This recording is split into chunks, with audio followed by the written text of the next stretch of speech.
49వ కీర్తన చదువుకుందాం. సర్వజనులారా ఆలకించుడి. సామాన్యులేమి సామంతులేమి, ధనికులేమి దరిద్రులేమి, లోక నివాసులారా మీరందరూ ఏకముగా కూడి చెవియొగ్గుడి.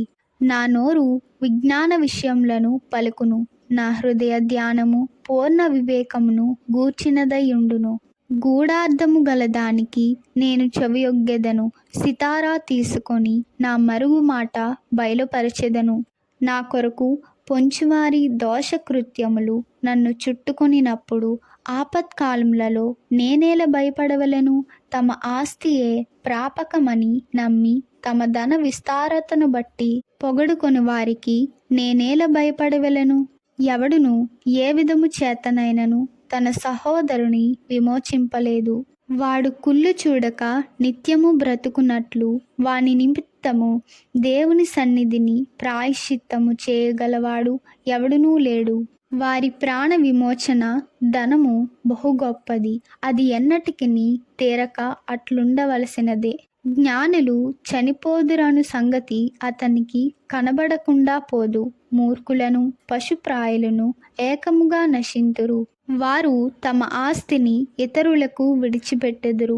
తమ ఇండ్లు నిరంతరము నిలుచుననియు తమ నివాసములు తరతరములకు ఉండుననియు వారనుకొందురు. తమ భూములకు తమ పేర్లు పెట్టుదురు. ఘనత వహించిన వాడైనను మనుష్యులు నిలువజాలడు. వాడు నశించు మృగములను పోలినవాడు.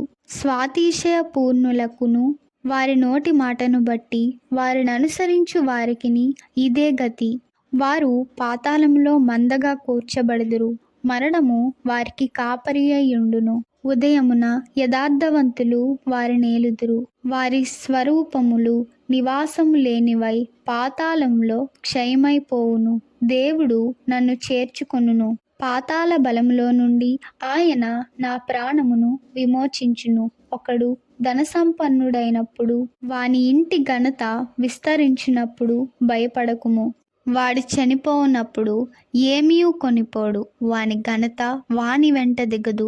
నీకు నీవే మేలు చేసుకొంటివని మనుష్యులు నిన్ను స్తుతించినను, తన జీవిత కాలమున నొకడు తన్ను పొగడుకొనినను అతడు తన పితరుల తరమునకు చేరవలెను. వారు మరి ఎన్నడును వెలుగు చూడరు. ఘనత నొంది యుండియు బుద్ధిహీనులైన వారు నశించు జంతువులను పోలియున్నారు. ఆమేన్.